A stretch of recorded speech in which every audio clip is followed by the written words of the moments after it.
Rahul മാങ്കൂട്ടത്തിൻ്റെ case മൊത്തം കോൺഗ്രസ് മാറി നിൽക്കുക. അങ്ങനെ ഒരു സാഹചര്യത്തിലാണ് ഇനി എന്ത് ചെയ്യും, എന്ത് പറഞ്ഞൊരു പ്രശ്നം ഉണ്ടാകും. ഇങ്ങനെ ആലോചിച്ചിരിക്കുമ്പോഴാണ് നമ്മുടെ പഴയ കേസ് പൊങ്ങി വരുന്നത്. അതായത് നമ്മുടെ പഴയ കോൺഗ്രസ് പ്രവർത്തനെ അവിടെ സ്റ്റേഷനിൽ കയറ്റി ഇടിച്ച കേസ്, അതിൻ്റെ വീഡിയോ വെളി വരുന്നത്. പിന്നെ എന്തേലും നോക്കണോ?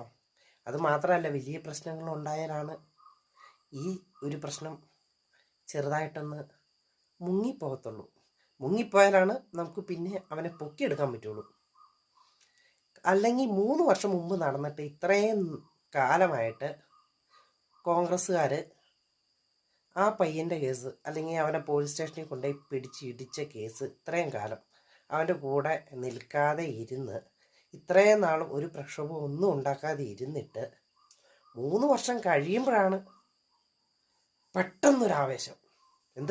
പെട്ടെന്നൊരാവേശം, അയ്യോ കോൺഗ്രസ് പ്രവർത്തനെ നീ തല്ലിയോടാ എന്നും ചോദിച്ച് കയറി മെയ്യുന്ന പരിപാടി. അവരുടെ വീട്ടിലും എസ്ഐയുടെ വീട്ടിലും കയറി. ഇനിയിപ്പോൾ കൂടെ ഉള്ള ഉണ്ടായിരുന്ന പോലീസുകാരിപ്പോൾ ഏത് നിലയിലാണെന്നറിയില്ല. അവരെന്ത് നിലയാണെങ്കിലും അവർക്ക് പറ്റിയൊരു നിലയല്ലാത്ത അവസ്ഥയിലാണ് ഇരിക്കുന്നത്. എന്താണെങ്കിലും നമ്മൾ പ്രശ്നം ഉണ്ടാക്കുമെന്ന് പറഞ്ഞാൽ പ്രശ്നം ഉണ്ടാക്കിയിരിക്കും. നമുക്കെന്തെങ്കിലും പ്രശ്നം കണ്ടുപിടിച്ചാൽ മതി, പ്രശ്നം അങ്ങ് നമ്മളടിച്ചു തകർത്ത് മൂപ്പിച്ച് കയറ്റി അങ്ങ് കൊടുക്കും.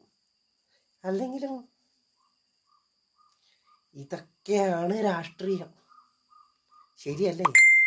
ഇതാവണമടാ രാഷ്ട്രീയം.